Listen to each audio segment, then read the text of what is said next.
সুপ্রিয় সুধী সবাইকে আমন্ত্রণ জানাচ্ছি চ্যানেল এসের আমাদের বিশেষ আয়োজন সুপারসেন ক্যাবলস মুক্ত আলাপ অনুষ্ঠান। দর্শক, আপনারা জানেন যে প্রতিটি পর্বে আমরা এক একটি বিষয় নিয়ে কথা বলার চেষ্টা করে থাকি। বিশেষ করে বাংলাদেশের রাজনৈতিক অর্থনীতির সর্বশেষ বিষয় নিয়ে কথা বলে থাকি। আমরা কথা বলে থাকি বাংলাদেশ একটি উন্নয়নশীল দেশ হিসেবে কতখানি এগিয়েছে, কীভাবে এগিয়ে যাচ্ছে, কিংবা কীভাবে কাজ করলে আরও বেশি ত্বরান্বিত হবে, এ সকল বিষয় নিয়ে। আর এই সকল বিষয় নিয়ে কথা বলতেই আমন্ত্রণ জানিয়ে থেকে অত্যন্ত প্রিয় মানুষদেরকে, যারা দেশকে এগিয়ে নেবার জন্য কাজ করছেন এবং দেশের সমসাময়িক বিষয় নিয়ে কথা বলছেন। অত্যন্ত দুজন প্রিয় মানুষকে আমাদের স্টেজে আমন্ত্রণ জানিয়েছি। আমার একেবারে ডান পাশে বসে আছেন মোহাম্মদ আরাফাতুর রহমান আপেল, সাবেক সাধারণ সম্পাদক বগুড়া জেলা যুবদল এবং সাবেক সদস্য কেন্দ্রীয় যুবদল এবং সাবেক সহ সাংগঠনিক সম্পাদক বগুড়া জেলা বিএনপি। জনাব আপেল, আপনাকে স্বাগত আমাদের বিশেষ আয়োজনে। ধন্যবাদ চ্যানেল এসের কর্তৃপক্ষকে, ধন্যবাদ সম্মানিত দর্শকবৃন্দকে। এবং আমার সাথে আরেকজন আমার একেবারে বাম পাশে বসে আছেন অত্যন্ত প্রিয় মানুষ এবং মিডিয়া ব্যক্তিত্ব, এবং যাকে ইতিমধ্যে সারা বাংলাদেশের মানুষ চিনে গিয়েছেন, আল্লামা ইমাম হায়াত, মানবতার রাজনীতি প্রবর্তক এবং চেয়ারম্যান বিশ্ব ইনসিরাত বিপ্লব। আপনাকে স্বাগত জানাচ্ছি আমাদের এই বিশেষ আয়োজনে। জি, ধন্যবাদ। আপনাকেও অনেক মোবারকবাদ এবং দর্শকদেরকেও অনেক ধন্যবাদ, মোবারকবাদ। আজকে আমাদের প্রতিপাদ্য বিষয় হচ্ছে আগামী নির্বাচন, 2026 নির্বাচন। সেই নির্বাচন নিয়ে আপনারা এবং দেশের যতগুলো রাজনৈতিক দল আছে তারা সবাই মিলে নির্বাচনের জন্য একটা আমেজ পরিবেশ বিরাজ করছে এবং সেখানে প্রস্তুতি নিচ্ছে নির্বাচন কিভাবে হবে এবং নির্বাচনকে তারা কিভাবে অংশগ্রহণ করবে সেই নির্বাচনে আর কি। আরাফাতুর রহমান, তিনিও বিএনপি রাজনীতির সাথে দীর্ঘদিন ধরে জড়িত। আরাফাতুর, আপনাকে দিয়ে শুরু করতে চাচ্ছি, কারণ আপনার একটি বিশাল দল, বড় দল এখন বর্তমানে আর কি, যেটি আমরা অতীতের কথা বলছি না, যে সেটা না যে সবসময় বড় দল, কিন্তু নির্বাচনের জন্য আপনার অধীর আগ্রহ আছেন এবং নির্বাচনের জন্য একেবারে আটঘাট বেঁধে নেমে গিয়েছেন যে ফেব্রুয়ারির মধ্যে নির্বাচন হতেই হবে। এর মধ্যে কিন্তু আমরা দেখেছি একটি 5ই আগস্ট হয়ে গেছে, এক বছর সরকারের বর্তমান যে তত্ত্বাবধায়ক সরকার বলে অন্তর্বর্তী সরকার, তারা এক বছর সময় অতিবাহিত করেছে আর কি। এর মধ্যে আমরা তেমন কোনো পরিবর্তন ইতিমধ্যে আমরা লক্ষ্য করিনি, যে খুবই সামান্য আর কি। কি মনে করছেন যে সামনে কি নির্বাচনটি কি হওয়া খুবই একেবারেই দরকার দেশের এই সামগ্রিক অবস্থা পরিবর্তন করার জন্য? আপনার দৃষ্টিকোণ থেকে আপনি কিভাবে দেখছেন? ধন্যবাদ আপনাকে।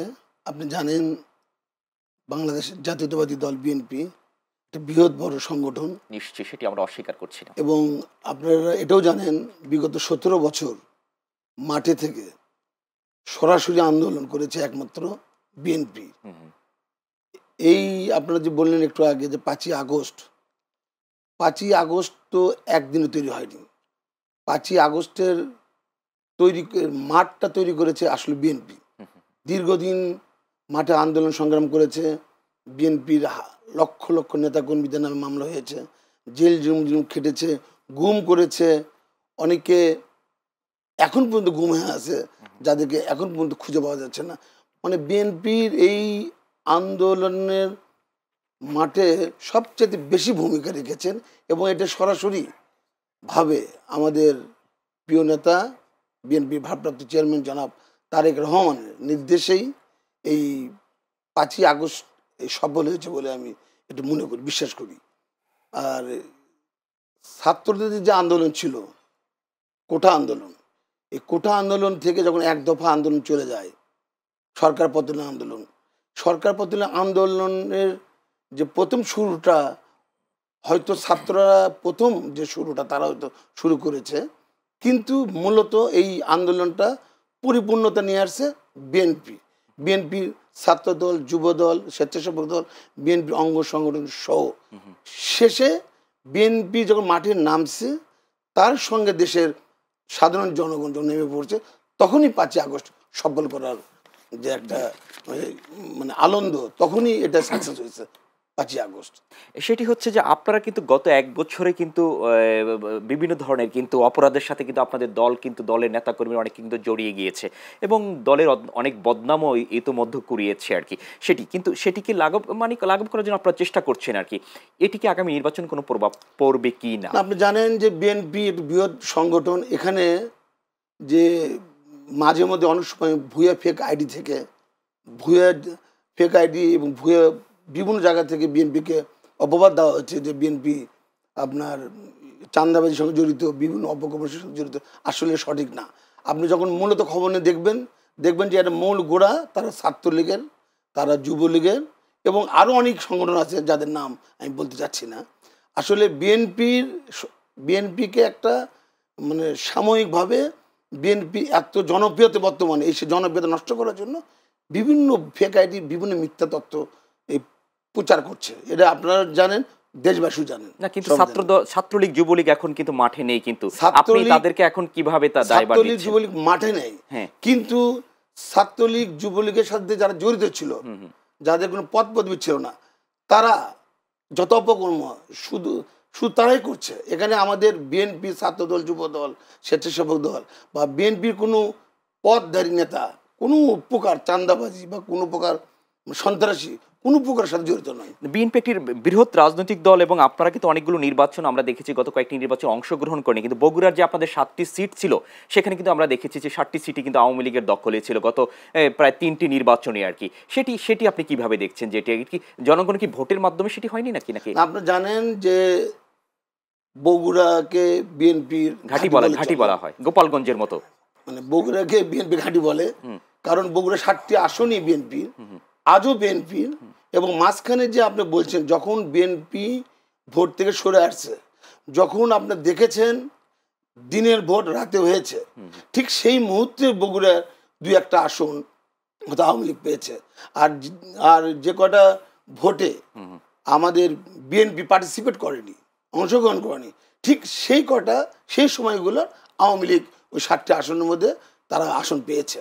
আর বিএনপি যখন ভোট করবে বা আগামীতে যখন ভোট করবে, আমাদের বগুড়া বিএনপি ঘাঁটি এবং বগুড়া বিএনপি ঘাঁটি হিসেবেই বাংলাদেশের পরিচিত হবে ইনশাআল্লাহ। জি, আমি একটু আপনার কাছে আসবো। আল্লামা ইমাম হায়াত, আপনারা দীর্ঘদিন ধরে আপনি ইতিমধ্যে গণমাধ্যমে অনেক কথা বলছেন এবং হচ্ছে যে আপনি এই বিশ্ব রাজনীতি নিয়ে চিন্তা করছেন, শুধু দেশের রাজনীতি নয়। সেটি হচ্ছে যে দেশের যে একটি ক্লান্তিকাল চলছে, এই ক্লান্তিকালে আপনাদের কোনো ধর্মভিত্তিক যে রাজনীতিগুলো আছে তারাও কিন্তু একজোট হচ্ছে, তারা বিভিন্ন কথা বলছে, সভা সমাবেশ করছে, একজনের সাথে আরেকজনের বিরোধিতা দেখা যাচ্ছে এবং কেউ আবার জোট করার চিন্তা ভাবনা করছে। সবকিছু মিলে আপনি কিভাবে দেখছেন আর কি সবকিছু? দয়াময় আল্লাহ তাআলার নামে শুরু করছি। সত্য মানবতার মুক্তির উৎসব প্রাণাধিক প্রেরণের প্রতি সালাতু সালামের সাথে শুরু করছি। আপনি খুবই গুরুত্বপূর্ণ সময় উপযোগী প্রশ্ন করেছেন। বাংলাদেশের বর্তমান আর্থসামাজিক রাজনৈতিক অবস্থা খুবই ভয়ঙ্কর। দেশ রাষ্ট্র এখন বিধ্বস্ত। বিশেষভাবে বিগত 5 আগস্টের যে পট পরিবর্তন, এরপর জনগণের যে আশা আকাঙ্ক্ষা ছিল সেটার সম্পূর্ণ একটা বিপরীত পরিস্থিতি তৈরি হয়েছে। বিগত 5 আগস্ট বিগত সরকারের পতন, একটা নতুন সূর্যোদয়ের আমরা অপেক্ষায় ছিলাম, সেজন্য আমরা কাজ করেছি। বিগত 5 আগস্ট বিগত সরকারের পতনের পিছনে এটা দেশের কোনো একক দলের কারণে নয়, একক গোষ্ঠীর কারণে নয়। এখানে বিভিন্ন রাজনৈতিক দল, একই সাথে দলের ঊর্ধ্বে এখানে জনমানুষ ব্যাপকভাবে অংশগ্রহণ করেছে।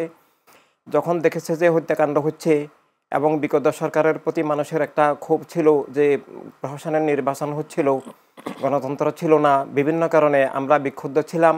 আমরাও সেই 15 বছর আগে থেকেই স্বৈরতন্ত্রের বিরুদ্ধে, গণতন্ত্রের পক্ষে, মানবাধিকারের পক্ষে, মিথ্যা মামলার বিরুদ্ধে, যে কোনো, শুধু আমাদের দল নয়, যে কোনো দলের বিরুদ্ধে যে রাজনৈতিক নিপীড়ন, সব কিছুর বিরুদ্ধে আমরা সোচ্চার ছিলাম।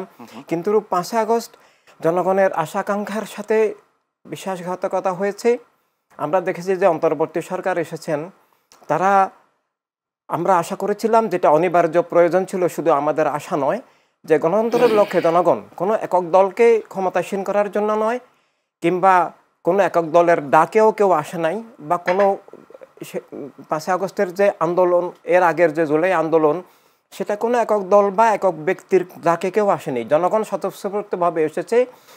সবারই আকাঙ্ক্ষা ছিল যে রাষ্ট্রটা মুক্ত হবে, রাষ্ট্রটা সবার হবে, গণতন্ত্র ফিরে আসবে, গণতান্ত্রিক অধিকার, ভোটাধিকার, নাগরিকত্ব ফিরে আসবে, খুন জুলুম, অবিচার, গুম, সন্ত্রাস এবং দুর্নীতি এসব দূর হবে, যার যার মতপথ নিয়ে সবাই চলবে। কিন্তু সেই আশা ধূলিসাৎ করে দেওয়া হয়েছে। আমরা দেখেছি এই সরকার ক্ষমতায় আসার পর ধর্মের নামে অধর্ম, উগ্রবাদী, জঙ্গিবাদী সাম্প্রদায়িক দলগুলোকে পৃষ্ঠপোষকতা দিয়ে, রাষ্ট্রীয় প্রশ্রয় দিয়ে, কয়েকটা দলকে নিয়ে সংলাপ করে তারা পক্ষপাতদুষ্ট হয়ে গেছেন। তারা সবার সাথে জনগণের প্রতিনিধিত্ব করে এমন রাজনৈতিক দল, পেশাভিত্তিক দল কারোর সাথে আলাপ না করে তারা একচেটিয়া তাদের মতবাদ চাপিয়ে দিচ্ছেন এবং তারা দুর্নীতিকে প্রশ্রয় দিচ্ছেন। ক্ষমতায় থেকে তারা নিজেরা একটা দল তৈরি করে দুর্নীতির বরপুত্র, দুর্নীতির ধারক একটা দল তৈরি করেছেন, যাদের দুর্নীতি, যে দলের উপদেষ্টাদের দুর্নীতি এখন একেবারেই প্রকাশ্য দুর্নীতি নয়, তারা খোলামেলা ডাকাতি করছেন, তার অনেক প্রমাণ আছে। এবং এভাবে তাদের প্রশ্রয়ে পালিত ধর্মের নামে অধর্ম, উগ্রবাদী, সাম্প্রদায়িক, জঙ্গিবাদী দলগুলো মাজার ভাঙছে, মসজিদ, মাদ্রাসা, খানকা দখল করছে, ইমানি আকিদার ধারক সুন্নি পীর আলেমদেরকে হত্যা করছে, আমাদের কাছে ডকুমেন্ট আছে, এবং রাষ্ট্র দলীয়করণ করছে, তাদের দলের বাহিরের লোকদেরকে চাকরিচ্যুত করছে, কলকারখানা বন্ধ করে দিচ্ছে। এভাবে অর্থনীতি ধ্বংস হয়ে গেছে, সামাজিক নিরাপত্তা ধ্বংস হয়ে গেছে, মব সন্ত্রাস হচ্ছে, মা বোনদের উপরে জুলুম হচ্ছে। এভাবে এখন আপনি ধর্মের নামে দলগুলোর কথা বলেছেন, ধর্মের নামে দল আর ধর্মের রাজনীতি সম্পূর্ণ ভিন্ন জিনিস। ধর্মের নামে অনেক কিছুই পৃথিবীতে চলে, ইসলাম এবং অন্যান্য ধর্ম, কোনো ধর্ম বলে নাই রাষ্ট্র এক ধর্মের নামে হবে। কোনো একটা দল ক্ষমতায় গিয়ে তাদের দলীয় মতবাদকে ধর্মের নামে চাপিয়ে দিবে, অন্য ধর্ম মত নিষিদ্ধ করবে, অন্য মতবাদ নিষিদ্ধ করে দিবে, এটা কোনো ধর্ম বলে নাই। আল্লাহ রাব্বুল আলামিন সব মানুষের স্রষ্টা, মালিকিন্নাস, রাব্বিন্নাস, ইলাহিন্নাস। আল্লাহ তাআলা আমাদের প্রিয় নবীকে কোরআনুল কারীমে ঘোষণা করেছেন রাহমাতুল লিল আলামিন, সব মানুষের জন্য রহমত। এবং আমাদের প্রিয় নবী ইসলামের যে রাজনৈতিক দিশা দান করেছেন, ইসলাম আত্মিক রাজনৈতিক যে জীবনের সবদিকে পূর্ণাঙ্গ দিন, ইসলামের যে রাজনৈতিক দিশা সেটা হচ্ছে সব মানুষের, মুসলিম অমুসলিম নির্বিশেষে প্রতিটি মানুষের সমান নিরাপত্তা, অধিকার, স্বাধীনতা, মর্যাদা, মালিকানা ভিত্তিক রাষ্ট্রের লক্ষ্যে সব মানুষের প্রতিনিধিত্বশীল, সব মানুষের মানবাধিকার রক্ষক, সব মানুষের কল্যাণে, সব মানুষের ভালোবাসা ভিত্তিক মানবতার রাজনীতি। তো সেই যে সর্বজনীন মানবতার রাজনীতির মধ্য দিয়ে সর্বজনীন মানবতার রাষ্ট্রের লক্ষ্যে যে ইসলামের রাজনীতি এবং সব ধর্মেরই সেটা রাজনৈতিক দিগদর্শন, সেটাকে উৎখাত লঙ্ঘন করে বর্তমানে ধর্মের নামে যে দলগুলো, ইসলামের নামে এবং অন্যান্য ধর্মের নামে দুনিয়াব্যাপী, এগুলা কোনোটাই ধর্মের দল নয়। এগুলা ধর্মের নামে ধোঁকা, প্রতারণা, ধর্মের নামে ধর্মের আবেগ অনুভূতিকে ব্যবহার করে ধর্মের নামে নিজেদের মতবাদ চাপিয়ে দিয়ে ধর্মকে ধ্বংস করা, রাষ্ট্রকে জবরদখল করা এবং খুন জুলুম অবিচার চালানো, এভাবে এই গণতন্ত্র হত্যা করা, ধর্মের নামে রাষ্ট্র আজকে ইসরায়েল, ধর্মের নামে রাম রাষ্ট্র, ধর্মের নামে উপমহাদেশ ভেঙে ফেলা হয়েছে, ধর্মের নামে পাকিস্তানের চরিত্র আমরা দেখেছি 71-এ এবং আগে পরে, এবং এখনও ধর্মের নামে দলগুলো আফগানিস্তানের তালেবান চক্র এবং তাদের এজেন্টরা এখানে ধর্মের নামে কাজ করছে, যারা মা বোনদের জীবন, মানবতা, অধিকার স্বীকার করে না, মা বোনদেরকে ওরা ইয়ামে জাহেলিয়তের দৃষ্টিতে দেখে এবং এখনও বলছে বাংলাদেশকে আমরা তালেবান রাষ্ট্র বানাবো, অর্থাৎ মা বোনদের লেখাপড়া নিষিদ্ধ করবে। ইসলামের আসল ধারা অর্থাৎ আমাদের প্রিয় নবীর দেওয়া শান্তিময়, কল্যাণময়, প্রেমময়, সব মানুষের অধিকার ভিত্তিক, মানবিক, গণতান্ত্রিক যে আসল ইসলাম, সেটাকে ধ্বংস করে তাদের গোষ্ঠীবাদী স্বৈরতা কায়েম করবেন, যেমনভাবে ক্যাবলাভূমি আল্লাহ রবে সৌদি গোত্রবাদ কায়েম আছে। তো এই জন্য বাংলাদেশে এবং দুনিয়ার কোথাও আসলে ইসলামের আসল শিক্ষাভিত্তিক যে ধর্মের রাজনীতি সেটা পৃথিবীতে বর্তমানে নাই। এবং ধর্মীয় দল হইতে পারে, কোনো ধর্মকে প্রচার করার জন্য সেই ধর্মের দিশা দর্শনকে নিয়ে যে কোনো ধর্মের নামে, যে কোনো মতবাদের নামে, যে কোনো পেশার নামে দল হইতে পারে, কিন্তু দল আর রাজনৈতিক দল ডিফারেন্স আছে। রাজনৈতিক দল হইতে হলে সেটা রাষ্ট্রের সব মানুষের অধিকার স্বীকার করতে হবে, রাষ্ট্রের মালিক সবাই স্বীকার করতে হবে। তারা কি তাহলে রাষ্ট্রের পরিপূর্ণ হচ্ছে স্বীকার করছে না? তারা না, করছেন না। তারা রাষ্ট্রকে জবরদখল, কুক্ষিগত, একক দলীয় করার, স্বৈরতন্ত্র কায়েমের কথা প্রকাশ্যেই ঘোষণা করেন। তারা গণতন্ত্র অস্বীকার করেন। তারা তাদের দলীয় মতবাদকে, ওয়াহাবিবাদকে, মৌদুদিবাদকে, সালাফিবাদকে, শিয়াবাদকে তারা ধর্মের নামে চাপিয়ে দেন, যেটা আসলে ইসলামের সম্পূর্ণ বিপরীত। এভাবে এগুলো ধর্মের নামে ধোঁকা, প্রতারণা, মিথ্যা, ধর্মধ্বংসাত্মক ষড়যন্ত্র মাত্র। সেটি আমরা সেই বিষয়গুলো নিয়ে আরো বিস্তারিত আলোচনা করব, যেটি হচ্ছে যে আমরা দেখেছি যে তারা জোটবদ্ধ হচ্ছে, নির্বাচন করার জন্য চিন্তা করছে, 300 আসনে প্রার্থী দেবে এবং তারা নির্বাচন এবং আরো পরে চাচ্ছে যে ফেব্রুয়ারিতে নির্বাচন, অনেকেই চাচ্ছে না। সবকিছু মিলে যে অস্থির একটা অবস্থা আছে, সেখান থেকে উত্তরণের পথ কি, আপনি কি মনে করেন? সেখানে থেকে উত্তরণের পথ হচ্ছে দলের হাতে নয়, জনগণের হাতে। জনগণ যদি রাষ্ট্রকে রক্ষা করতে চায়, জনগণ যদি বিবেচনা করে যে আমি যে কোনো ধর্মের একজন অনুসারী বা ধর্মের মূল্যবোধের ধারক হিসাবে, একই সাথে আমি যে ধর্মেরই হই, আমি মানুষ হিসাবে আমি মানবতার পক্ষে, জীবনের পক্ষে, রাষ্ট্রের পক্ষে, গণতন্ত্রের পক্ষে, সবার পক্ষে যেটা কল্যাণকর আমি সেটাকে গ্রহণ করব, যেটা জীবন মানবতার বিরুদ্ধে, সত্যের বিরুদ্ধে অকল্যাণ, সেটাকে আমি পরিহার করব। জনগণকে ভালো মন্দ বুঝে ধর্মকে ধর্ম বলতে শুধু ইসলাম নয়, যার যার ধর্ম, ধর্মীয় স্বাধীনতা, জীবনের নিরাপত্তা, জীবনের অধিকার এবং রাষ্ট্রীয় নাগরিকত্ব, ভোটাধিকার এবং অর্থনীতি, জীবন, রাষ্ট্রীয় হক, রুটি রুজি, কীভাবে কোন কোন রাজনীতির মধ্য দিয়ে সেটা সুনিশ্চিত হতে পারে, আর কারা ক্ষমতায় গিয়ে অতীতে খুন জুলুম করেছে, স্বৈরতন্ত্র কায়েম করেছে, রাষ্ট্রকে দলীয়করণ করেছে, ধর্মের নামে অধর্মগ্রবাদ কায়েম করেছে, যারা কারা এখনও চেষ্টা করছে, জনগণকেই বিবেচনা করে সেটা বুঝে মানে মানবতার পক্ষে ভোট দিতে হবে। চোর ডাকাতকে ভোট দিলে তো চোর ডাকাত ক্ষমতায় গিয়ে চুরি ডাকাতি করবে, এটাই স্বাভাবিক।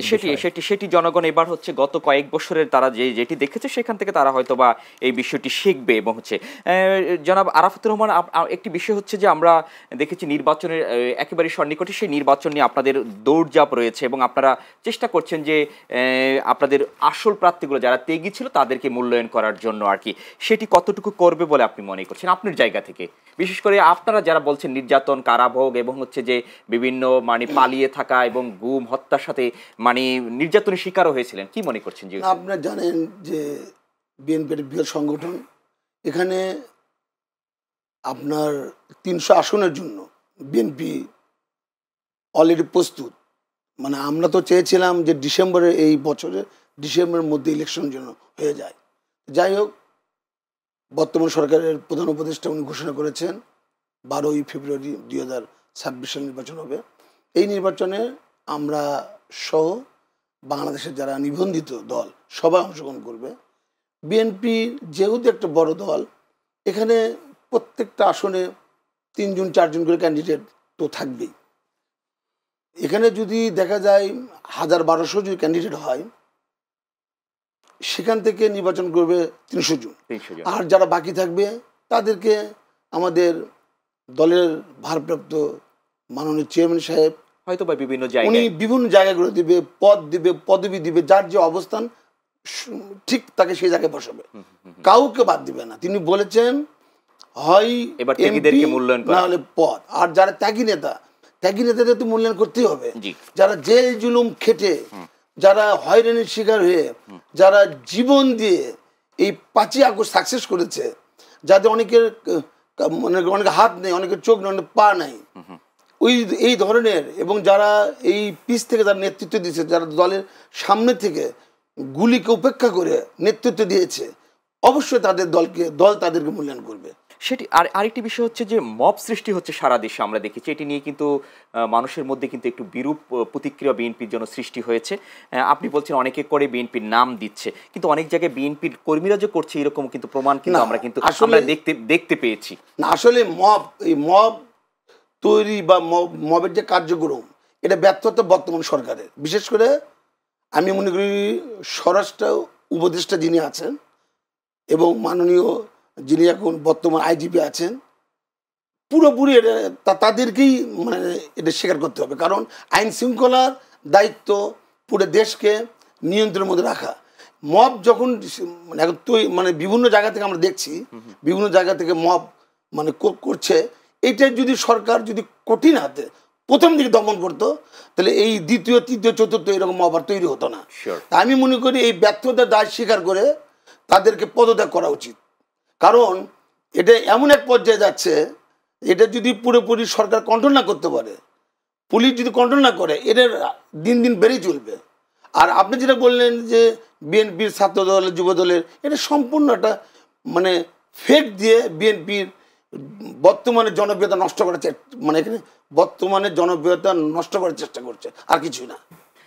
আমরা এই বিষয়গুলো আরো শুনবো, আমরা আপনার কাছেও আসবো। একটা বিরতিতে যাবো, বিরতির পর আপনার দুজনের সাথে আরো বিস্তারিত আলোচনা করব। দর্শক, আমরা যাব সুপারসেন কেবলসের সৌজন্য ছোট্ট একটা বিরতিতে। থাকুন আমাদের সাথে, ফিরছি একটু পরেই।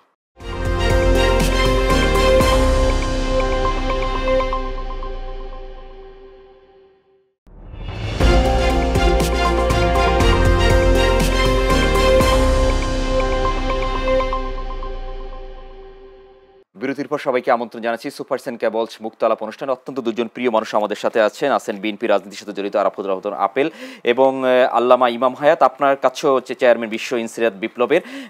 যেটি হচ্ছে যে এই মুহূর্তে দেশের যে একটি সংকটকালীন সময় যাচ্ছে, সংকট থেকে উত্তরণের জন্য সকলকে একযোগে কাজ করা দরকার। না হয় এই সমস্যা থেকে বা এই সংকট থেকে এই দেশকে একটা ভালো জায়গায় নিয়ে যাওয়া কঠিন বিশেষজ্ঞরা মনে করছেন, আপনারা এটা নিয়ে কাজ করছেন, বা আপনাদের কোনো ভূমিকায় এই মুহূর্তে থাকছে কিনা আমরা সেটি জানি না, আসলে কি থাকছে কিনা আপনাদের এই সংকটকালীন সময়? যে আমরা ওয়ার্ল্ড হিউম্যানিটি রেভলিউশন বিশ্ব ইনসানিয়াত বিপ্লবের পক্ষ থেকে সবসময় এই সংকট থেকে উত্তরণের দিশা দিয়ে আসছি। আমরা সংকট উত্তরণের জন্য সরকারের কাছে আবেদন করছি, আমরা সংবাদ সম্মেলন করছি, আমরা জনগণের কাছে যাচ্ছি, আমরা জনগণকে সচেতন করার চেষ্টা করছি যে সংকটের কারণগুলো কি। যে কোনো একজন ডাক্তারও আগে রোগের কারণ নির্ণয় করেন এবং এরপর সেটার যথাযথ চিকিৎসার ব্যবস্থা করেন। তো বর্তমান সংকটের যে কারণগুলো, সেখানে মূলত একক গোষ্ঠীবাদী রাজনীতি, একক ধর্মের নামে অধর্মগ্রবাদী জঙ্গিবাদী রাজনীতি এবং ক্ষমতালোভী যারা ধর্মের নামে অধর্মগ্রবাদী সাম্প্রদায়িক রাজনীতির সাথে সাথে বস্তুবাদী চেতনা ভিত্তিক যে বস্তুবাদী জাতীয়তাবাদী রাজনীতি, এটা বিশ্বব্যাপী আসলে জীবনের সংকট, মানবতার সংকট, বিশ্বব্যাপী মানব জীবনের যত দুর্দশা, সংকট, খুন, জুলুম, দারিদ্র, বিভেদ, বৈষম্য, যুদ্ধবিগ্রহ যা কিছু লেগে আছে, তার পিছনে আছে একক গোষ্ঠীবাদী রাজনীতি, অর্থাৎ রাষ্ট্রকে একক গোষ্ঠী করে ফেলার যে একটা চক্রান্ত রাজনৈতিক দলের নামে। যে রাজনৈতিক দলগুলো সবার প্রতিনিধিত্ব, সব মানুষের প্রতিনিধিত্ব করছে না এবং সব মানুষের অধিকার স্বীকার করছে না। এক গোষ্ঠীর রাষ্ট্র করে অন্যদের উপরে জুলুম করা, অন্যদের ধর্ম মতপথকে নিষিদ্ধ করা এবং ক্ষমতার বলে নিজেদের ধর্ম মতপথকে চাপিয়ে দেওয়া, এটাই বিশ্বব্যাপী মানব জীবনের সংকটের প্রধান কারণ। তো এখান থেকে যদি আমরা মুক্ত হয়ে আমরা যদি সব মানুষকে ভালোবাসতে পারি, অর্থাৎ স্রষ্টার ভালোবাসায় সব মানুষকে যদি আমরা ভালোবাসি, সবার যদি আমরা অধিকার স্বীকার করি এবং আমরা যদি এটা স্বীকার করি যে রাষ্ট্রের মালিক আল্লাহ রাসূল সাল্লাল্লাহু আলাইহি ওয়াসাল্লামের পক্ষ থেকে সব মানুষ, রাষ্ট্র কোনো এক ধর্মের এক দলের নয়, এক মতবাদের নয়, তাহলে শান্তি ফিরে আসবে। আমরা যদি পরস্পরকে ভালোবাসি, সবার অধিকার স্বীকার করি, আপনার আমার বিশ্বাস মত পথ ভিন্ন হতে পারে, কিন্তু আমরা সেটা একাডেমিক মোকাবেলা করব, আমরা দলিল যুক্তির মাধ্যমে যারটা জনগণের কাছে তুলে ধরব।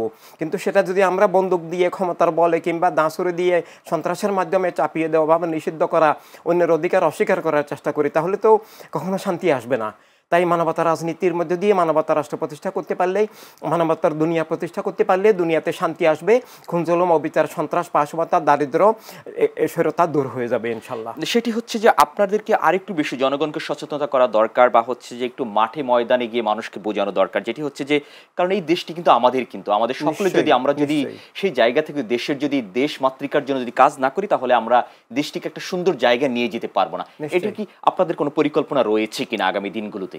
জি অবশ্যই, আমরা চাচ্ছি যে জনগণের কাছে আমরা যাব, আমরা জনগণকে বুঝাবো। জনগণই যেহেতু রাষ্ট্রের মালিক, তাই জনগণকেই রাষ্ট্রের ভবিষ্যৎ নির্ধারণ করতে হবে, রাষ্ট্রকে বাঁচাতে হবে। আর এই জন্য জনগণকে বুঝতে হবে সংকটের কারণ কি এবং সমাধানের পথ কি। এভাবে কিন্তু জনগণের কাছে যেতে অনেক বাধা, আর জনগণ তার ইচ্ছা, তার আকাঙ্ক্ষা, তার লক্ষ্য উদ্দেশ্যে পৌঁছতে পারার জন্য একটা গণতান্ত্রিক পরিবেশ, নিরাপদ সামাজিক রাজনৈতিক পরিবেশ প্রয়োজন। অর্থাৎ সুষ্ঠু নির্বাচনের মধ্য দিয়ে গণতান্ত্রিক প্রক্রিয়াটা পুনরুজ্জীবিত করতে হবে। কিন্তু নির্বাচন হতে হলে সরকারের কতগুলো চারিত্রিক বৈশিষ্ট্য প্রয়োজন। বর্তমান সরকারকে অবশ্যই দলনিরপেক্ষ হতে হবে, পক্ষপাত মুক্ত হতে হবে, এবং শুধু সরকার নয়, সরকারের সাথে সাথে নির্বাচন কমিশন এবং সেনাবাহিনী, পুলিশ প্রশাসনকেও দলনিরপেক্ষ, পক্ষপাত মুক্ত এবং সবার গণতান্ত্রিক অধিকারকে স্বীকার করতে হবে। একই সাথে সব যারা গণতন্ত্রে বিশ্বাসী, স্বৈরতন্ত্র বিরোধী সব রাজনৈতিক দলকে সমান সুযোগ দিতে হবে সভা সমাবেশ করার, জনগণের কাছে কাউকে বেশি দেওয়া কাউকে কম দেওয়া, এটা যদি হয় তাহলে আবারও সেই বৈষম্য হচ্ছে অলরেডি। তো এইভাবে তো জনগণ ভোট দিতে পারবে না। আর দ্বিতীয় আরেকটা বিষয় হচ্ছে যে গত 5ই আগস্টের পর দেশের সামাজিক নিরাপত্তা নাই, নিরাপদে চলাফেরা করা যাচ্ছে না, সবসময় শুনে আসছি। এখন মা বোনদের জন্য তো আরো ভয়ঙ্কর। তো এই জন্য আমরা ইনসানিয়াত বিপ্লবের পক্ষ থেকে একটা প্রস্তাব করেছিলাম, যেটা যে মোবাইল ভোট, মোবাইলের মধ্যে দিয়ে, অ্যাপসের মধ্যে দিয়ে আমাদের যার যে ভোটার আইডি আছে, পাসওয়ার্ডের মাধ্যমে আমরা যার নিজের বিশ্বাস আদর্শ মোতাবেক যেই দলের মার্কায় আমরা ইচ্ছা, থাম্বের মাধ্যমে, বৃদ্ধাঙ্গুলির ছাপের মধ্যে দিয়ে যদি আমরা ভোট দেই, তাহলে নিরাপদে আমরা ভোট দিতে পারি। ভোট কেন্দ্রে যাওয়ার এখন আতঙ্ক আছে, এভাবে নিরাপদ পরিবেশ নাই। এছাড়া 1,20,00,000 নাগরিক বিদেশে প্রবাসী আছেন। তো তারা ওখান থেকে কিভাবে ভোট দিবেন? বলা হচ্ছে পোস্টাল ভোট সম্ভব নয়, কারণ সেটার জন্য দূতাবাসে যেতে হয়, এটা সেখানে শ্রমিকরা ছুটি পায় না, একটা দিন চলে যায়, সেখানে কঠিন জীবন। তো এই জন্য যার মোবাইল প্রস্তাবগুলোকে আপনারা সরকারের কাছে দেওয়ার চেষ্টা করেছেন বা দিয়েছেন কিনা? অলরেডি দিয়েছেন। যে আমরা নির্বাচন কমিশনেও পেশ করেছি যে মোবাইল অ্যাপসের মাধ্যমে, যেটা বর্তমানে এস্তোনিয়াতে আছে পরীক্ষিত, যেটাকে হ্যাক করা যাচ্ছে না, যে আমরা যেমন বিকাশে লেনদেন করছি, আমাদের যার আইডি, যার পাসওয়ার্ড আছে, সেভাবে আমরা বিকাশে নগদের লেনদেন ব্যাংকিং করছি। তো এভাবে আমার মার্কায় আমি যদি থাম দিয়ে আমার মার্কায় ভোট দিতে পারি এভাবে, তাহলে সব নাগরিক ঘরে বসে ভোট দিতে পারেন। একজন চিকিৎসক, একজন সাংবাদিক, একজন অসুস্থ ব্যক্তি, কর্মব্যস্ত মানুষরা না গিয়েও কিন্তু বাসা থেকে বসে সে ভোট প্রয়োগ করতে পারছে। 5-6 ঘন্টা লাইনে দাঁড়িয়ে থাকার সময় অনেকেরই নাই। আমরা একটি নতুন জিনিস আপনার থেকে জানতে পারলাম। আমরা আশা করছি সরকার এই বিষয়টি, আপনাদের এই চমৎকার বিষয়টি মাথায় নেবেন। আমরা আলোচনা করবো এই বিষয়গুলো নিয়ে। যেটি হচ্ছে যে আপেল ভাই, যেটি হচ্ছে যে অর্থনৈতিক সংকটের দেশ, বিনিয়োগ একেবারে বন্ধ হয়ে গেছে। বারবার বিজিএমএ বিকেএমএ থেকে বলা হচ্ছে, এবং হচ্ছে ব্যবসায়িক যারা আছে তারাও বলছে যে একেবারেই বিদেশিরা বাংলাদেশে আসছে না, শূন্যর কোটায় আর কি, অর্থনৈতিক অবস্থা ভঙ্গুর অবস্থা। সেখান থেকে উত্তরণের পথ অনেক রয়েছে, কিন্তু সেগুলোকে পাড়ি দেওয়া অনেক কঠিন। বিএনপি ক্ষমতা আসলে কি এই ধরনের অর্থনৈতিক যে চাঙ্গা বিষয়টি সেই পর্যায়ে যেতে পারবে কিনা, বা একটা ভালো জায়গায় নিয়ে যেতে পারবে না দেশকে? কি মনে করছেন আপনি? আপনিও তো ব্যবসার সাথে জড়িত, রাজনীতির সাথে সাথে। এই বর্তমানে যে স্বৈরাচারী শেখ হাসিনা সরকার ছিলেন, এটা অর্থনৈতিক অবস্থা পুরোটা ধ্বংস করে দিয়ে গেছে, পুরোটাই। আর আমি আল্লাহ পাকের সেখান থেকেও কি এখন কি আরো কম আছে নাকি না, মানে ধ্বংসের দ্বার প্রান্তি আছে। আল্লাহ পাকের অশেষ রহমতে যদি বিএনপি ক্ষমতায় আসে, আপনারা জানেন বিগত এর আগেও 3 বার বিএনপি দেশ পরিচালনা করেছেন এবং সুন্দরভাবে পরিচালনা করেছেন।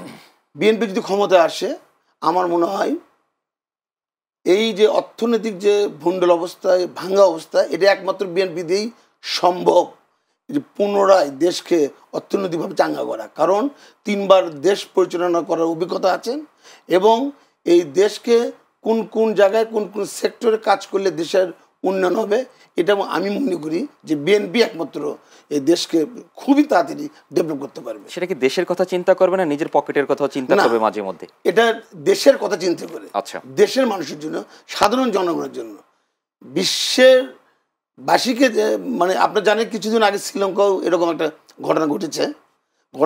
শ্রীলঙ্কা সেটি কিন্তু তারা কিন্তু খুব কম সময় তারা কিন্তু আবার কিন্তু তাদের হচ্ছে যে ভালো অবস্থানে তারা চলে এসেছে, সময় আগের অবস্থায় গেছে, ভালো অবস্থায়। এখানে শুধু সরকার যিনি গঠন করবে এই দায়িত্ব শুধু তার না, সরকার গঠন যিনি করবে ওনার সাথে দেশের জনগণও মানে সহযোগিতা করতে হবে, তবে যে সম্ভব শ্রীলঙ্কার মতো বাংলাদেশকেও অতি অল্প সময় অর্থনৈতিকভাবে চাঙ্গা করা। আপনারা তো আন্দোলন করছিলেন যে 5ই আগস্টের আগে এবং 17 বছর আন্দোলন করছেন। 5ই আগস্টের আগ পর্যন্ত আপনারা মাঠে ময়দানে ছিলেন, একেবারে তো ওতপ্রোতভাবে। এনসিপি নামে নতুন একটি রাজনৈতিক দল গঠন হয়েছে এবং তারা আগে বৈষম্য ছাত্র আন্দোলনে ছিল নতুন দল। তাদের সাথে আপনাদের একটু ইদানিং একটু মত পার্থক্য দেখা যাচ্ছে এবং তারা আপনাদের নেতাদের বিরুদ্ধে কথা বলতেছে, আপনারা তাদেরকে বিভিন্নভাবে কথা বলার চেষ্টা করছেন। এটি কেন, বা এটি কি মানে আসলে ভাঙনের একটা সুর শোনা যাচ্ছে কিনা? না, আসলেই এই ছাত্র সংগঠন তো ওনাদের তো আন্দোলন ছিল চাকরিতে কোঠা আন্দোলন।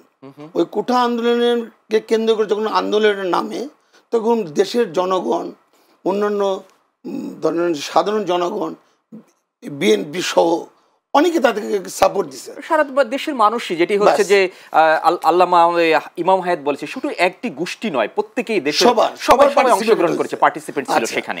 5ই আগস্টের পরে ওনাদের উচিত ছিল সরস্বতী বিশ্ববিদ্যালয়ে ফেরত যাওয়া।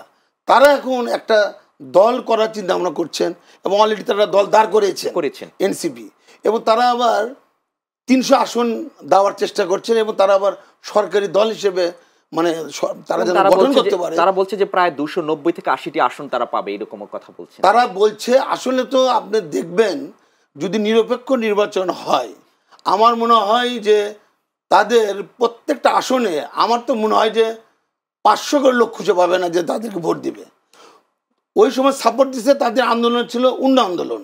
এখন সাধারণ জনগণ জেনে গেছে তারা ক্ষমতার লোভ তাদের ভিতর কাজ করছে, ক্ষমতার লোভ নিয়ে মানুষের মোটিভেশন কি চেঞ্জ হয়ে গেছে। আপনি কি মনে করছেন? অবশ্যই এটা কি আপনি অ্যানালাইসিস করছেন বা গ্রামগঞ্জে তারা এখন ক্ষমতার মোহ পড়ে গেছে, ক্ষমতার লোভে তারা এখন দেশে তারা 300 আসন দিয়ে সরকার গঠন করার একটা প্রক্রিয়া চালাচ্ছে এবং এই প্রক্রিয়াতে বর্তমান উপদেষ্টারাও জড়িত আছে, এটা দেশের জনগণও জানে।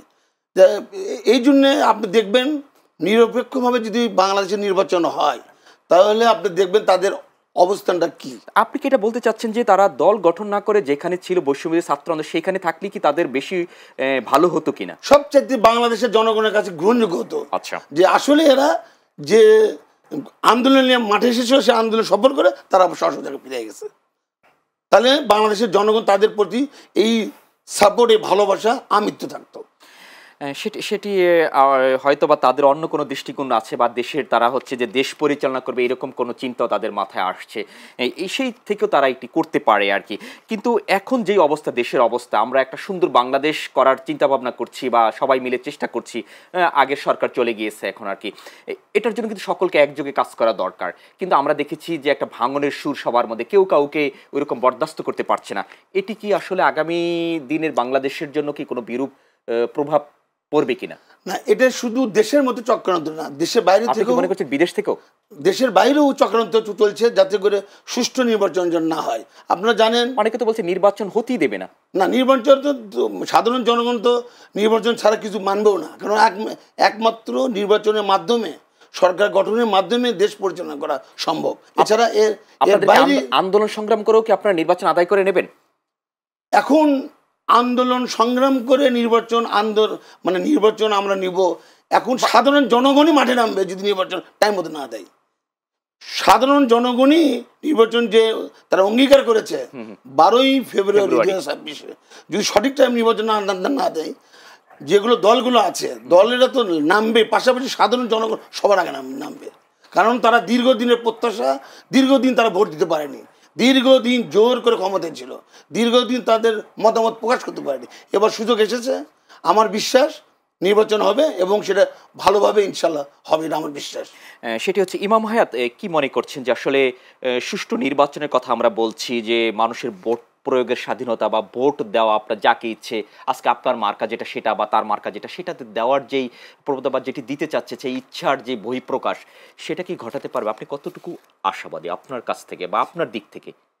বর্তমান সরকার যদি সেটা সদিচ্ছা থাকে, অর্থাৎ তারা যদি নির্বাচনী সরকারে পরিণত হন, অর্থাৎ সবার প্রতি যদি সুবিচার করেন, তারা যদি দলনিরপেক্ষ হন এবং তারা যদি পক্ষপাত দুষ্ট না হন, তারা যদি সব দলকে সমান সুযোগ দেন, জনগণকে ভোটাধিকারের সুযোগ দেন এবং নিরাপদে সবাই ভোট দেওয়ার জন্য যদি তারা মোবাইল ভোটের ব্যবস্থা করেন, জনগণ সবাই যদি অংশগ্রহণ করতে পারে, দেশে বিদেশে ভাই বোন সবাই, এবং পুলিশ প্রশাসন সেনাবাহিনী যদি নিরপেক্ষ থাকে, তাহলে অবশ্যই সম্ভব। এটা সদিচ্ছার উপর নির্ভর করে। নির্বাচনগুলোতে আমি একটু যোগ করতে চাচ্ছি, আপনার কাছে আসবো। বিগত নির্বাচনগুলোতে আমরা দেখছি প্রশাসনের একেবারে দলীয়করণ করা হয়েছে, প্রশাসন পুরোটাই দলীয়করণ করেছে আর কি। আবার যদি সেরকম কিছু হয়, সেটার আলামত দেখা যাচ্ছে বর্তমানে। অলরেডি পুলিশ প্রশাসন, এমনকি সেনাবাহিনী পর্যন্ত দলীয়করণ করার আমরা প্রক্রিয়া দেখতে পাচ্ছি। নির্বাচন কমিশন থেকে শুরু করে সব কিছু, আমরা কোথাও স্বাধীনভাবে কাজ করতে পারছি না। কোনো একটা দলকে বিশেষ পৃষ্ঠপোষকতা, বিশেষ রাষ্ট্রীয় প্রটোকল দেওয়া হচ্ছে, এমনকি রাষ্ট্রীয় কোষাগার ব্যয় করে ওদের সমাবেশ করা হয়, আর আমাদেরকে বাধা দেওয়া হয়, অন্যান্য দলকে বাধা দেওয়া হয়। এটা একটা বৈষম্য, একটা অবিচার আমরা দেখতে পাচ্ছি। তো এইভাবে পক্ষপাত দুষ্ট হয়ে গেলে তাদের মাধ্যমে প্রশাসনের নির্বাচন হবে, গণতন্ত্র হতে হবে এবং জনগণের মুক্তি, রাষ্ট্রের মুক্তি, গণতন্ত্রের মুক্তি আসবে না। সেটি আমরা বিশ্বাস করি এবং সেটি আমরা মনে প্রাণে বিশ্বাস করি যে সরকার যারা আছে অন্তত তারা সকলকে সমান সুযোগ সুবিধা দেবে আর কি। যেটি হচ্ছে যে দেশের যে এখন যে আইন শৃঙ্খলা একেবারেই ভেঙে গিয়েছে, সেটির বিরুদ্ধে কি করা যেতে পারে? যে মানুষের যে একেবারে এখন সামাজিকভাবে অনেকে হ্যায় প্রতিপন্ন হচ্ছে, বিভিন্নভাবে অনেকে রাজনীতির সাথে যুক্ত ছিল না, তারপর হচ্ছে আর কি, এটি কি সরকারের দায় এড়াতে পারে কিনা? না, মোটেই এড়াতে পারেন না। এটা তাদেরই প্রথম এবং প্রধান দায়িত্ব। ভাই স্বরাষ্ট্র উপদেষ্টার কথা বলছে, পুলিশের আইজিবির কথা বলছে, আমরা একক ব্যক্তির কথা বলছি না। এটা সরকার পুরো সরকারের যে পুরো সেটআপ, উপদেষ্টা পরিষদ থেকে শুরু করে সেনাবাহিনী, পুলিশ প্রশাসন, সবার দায়িত্ব, জনগণের দায়িত্ব। তবে প্রধানত সরকার এবং তাদের যে প্রশাসনিক এবং আইনশৃঙ্খলার যে বাহিনী স্ট্রাকচার, তাদের সবার দায়িত্ব। তবে আইনশৃঙ্খলা বাহিনী সরকারের নির্দেশেই চলে। এখন সরকার আমরা দেখতে পাচ্ছি হাজার হাজার মিথ্যা মামলা দিচ্ছে এবং অনেক মানুষকে মিথ্যা মামলায় আটক করে রেখেছে, যাদের কোনো অপরাধ নাই, যাদেরকে জামিন পর্যন্ত দেওয়া হচ্ছে না। জামিন পাওয়ার সাংবিধানিক অধিকার যে কোনো লোকের আছে, যিনি রায় না হওয়া পর্যন্ত প্রত্যেক অভিযুক্তই নির্দোষ, কিন্তু রায় না হওয়া পর্যন্ত তাদেরকে তারা কষ্ট দিতে পারেন না। তো এভাবে তাদের সদিচ্ছা আছে আমাদের মনে হয় না। আমাদের মনে হচ্ছে যেটা আমরা ইনসানি বিপ্লব যেটা মনে করি, তারা দেশকে কোনো একটা বিশেষ দিকে নিয়ে যাচ্ছেন, কোনো একটা পক্ষে নিয়ে যেতে চাচ্ছেন। তারা গণতন্ত্র বুঝেন কিনা কিংবা বুঝলেও স্বীকার করেন না, এবং সেটা তারা চান কিনা সেটা প্রশ্ন সাপেক্ষ। এজন্য তাদের কাছে আমরা সুবিচার আশা করতে পারছি না। আমরা আশঙ্কিত যে বাংলাদেশ আবার খারাপ দিকে যাচ্ছে, গণতন্ত্র ধ্বংস হবে, রাষ্ট্র রাষ্ট্রীয় নাগরিকত্ব এবং রাষ্ট্রীয় স্বাধীনতা সার্বভৌমত্ব ধ্বংসের দিকে যাচ্ছে। এবং ভাই যেটা বলেছেন, আমরা বিদেশি অনেক শক্তিকেও দেখতে পাচ্ছি এখানে হস্তক্ষেপ করা হচ্ছে। এটা আমরা খুবই আতঙ্কিত যে বর্তমান সরকার দেশের স্বার্থ রক্ষা করছেন না। যে মানবিক করিডোরের নামে যে একটা সামরিক করিডোরের কথা চলছে, অপরদিকে সেন্ট মার্টিন বাহিরে চলে যাচ্ছে, এভাবে আরও বিদেশি দূতাবাসের হস্তক্ষেপ, বিদেশি দূতাবাসে বসে রাষ্ট্রীয় নীতি নির্ধারণী বৈঠক এবং ক্ষমতাসীনদের যে মারাত্মক দুর্নীতি, এগুলো নিয়ে আমরা সব কিছু নিয়ে গণতন্ত্র ফিরে আসবে কি না, জনগণের দীর্ঘ ত্যাগের যে মানে সুফল আবার রাষ্ট্র ফিরে আসবে কিনা, আমরা খুবই আতঙ্কিত অবস্থায় আছি। তারপরেও আমরা এর সাথে একই সাথে আশাবাদী, আশা ছেড়ে দেননি আপনারা। যে আমরা তাদের কাছে আবেদন জানাচ্ছি, জনগণের কাছে আবেদন জানাচ্ছি শান্তিপূর্ণভাবে, যে আসুন আমরা রাষ্ট্রটাকে রক্ষা করি, আমরা সবাইকে রক্ষা করি। আমরা যার যার দলের ঊর্ধ্বে উঠে রাষ্ট্র, জনগণ, গণতন্ত্র, যার যার ধর্ম, সবার জীবন নিরাপত্তা রক্ষা করতে হবে।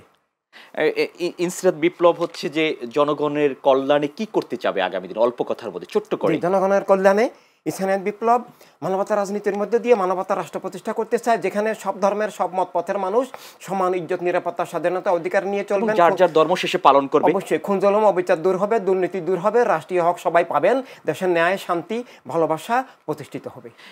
জনাব আপেল, আপনার কাছে আরাফাতুর রহমান আপেল, আপনার শেষ করবো আমরা, তারপর আপনার কাছে জানতে চাচ্ছি, আপনার আবার অনেক সম্ভাবনার কথা বলছেন, অনেক সমস্যার কথা আমরা আলোচনা করছি, তারপরও নির্বাচন ফেব্রুয়ারিতে, আপনারও একেবারে সরকার গঠন করার জন্যই মনে হয় যেন একেবারে বসে আছেন এরকম অবস্থা আর কি। আমরা কি একটু স্বপ্ন দেখতে পারি যে বিএনপির মাধ্যমে দেশ একটা ভালো জায়গায় বা একটা পরিবর্তনের জায়গা বা একটা সুন্দর বাংলাদেশের জায়গায় বিএনপি নিয়ে যেতে পারবে? না, বিএনপি প্রথম থেকে বলে আসতেছে যে বিএনপি সবাইকে নিয়ে সুন্দর একটা বাংলাদেশ গঠন করবে, যেখানে সুন্দর একটা বাংলাদেশ থাকবে, যেখানে কোনো ভেদাভেদ থাকবে না, যেখানে কোনো ধর্ম থাকবে না, যার যার ধর্ম শেষে পালন করবে। এটা বিএনপি প্রথম থেকে বলে আসছে। কারোর উপর কোনো অবিচার এবং কারোর উপর কোনো অন্যায়, এগুলো প্রথম থেকে বিএনপি বলে আসছে। সবাইকে নিয়ে সুন্দর একটা বাংলাদেশ গড়ার প্রত্যয় এবং স্বপ্ন আমরা দেখছি যে সবাইকে সম্ভব।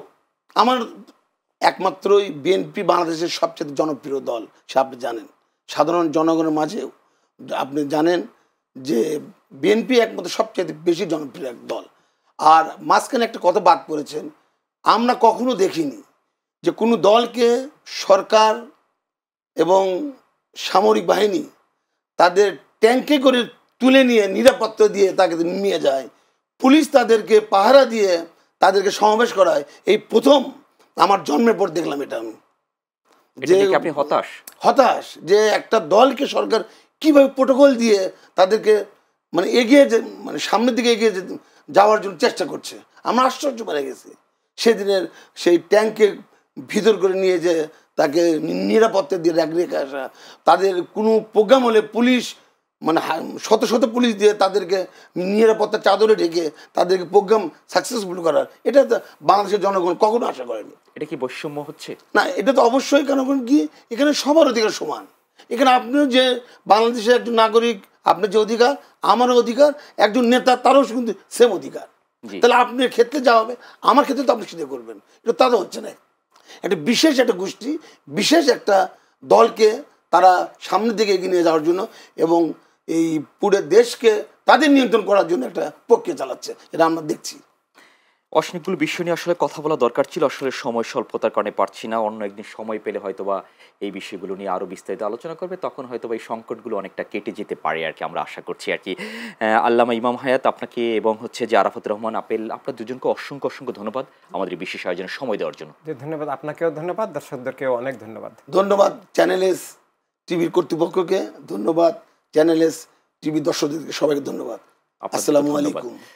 প্রিয় দর্শক, আমরা স্বপ্ন দেখি, স্বপ্ন দেখতে ভালোবাসি, আর সেই স্বপ্নকে বাস্তবায়ন করতে হলে একা সম্ভব না। সেটি হচ্ছে যেমন পুরো পরিবারের দরকার, সেমনি পুরো বাংলাদেশে একটি পরিবারকে একযোগে কাজ করতে হবে। তাহলে আমরা সবার জায়গা থেকে যদি দেশের জন্য কাজ করি, সবার সমান অধিকারটুকু সবাইকে দিতে পারি এবং সবাই কেউ যেন কোনো বৈষম্যের শিকার না হয়ে আমরা প্রত্যেকের জায়গা থেকে কাজ করতে পারি এবং প্রত্যেকের সমান অধিকারটুকু আমরা প্রয়োগ করতে পারি, সেই ব্যবস্থা যদি করা হয় তাহলে দেশ অনেক অনেক দূরে এগিয়ে যাবে এবং আগামীর বাংলাদেশ, আগামীর স্বপ্ন, আগামীর সম্ভাবনা, এগুলো সবই পূরণ হবে। আর আপনারা যারা আছেন তাদের মনের আশা করছি একটি সুন্দর বাংলাদেশের স্বপ্ন। অতএব আমরা সবাই একযোগে কাজ করব, দেশকে এগিয়ে নিয়ে যাব। এই জন্য সকলকে অসংখ্য ধন্যবাদ জানাচ্ছি। দেখা হবে আবার নতুন কোনো পর্বে নতুন কোনো অতিথির সাথে। সে পর্যন্ত সবাই ভালো থাকবেন, সুস্থ থাকবেন। আল্লাহ হাফেজ, শুভরাত্রি।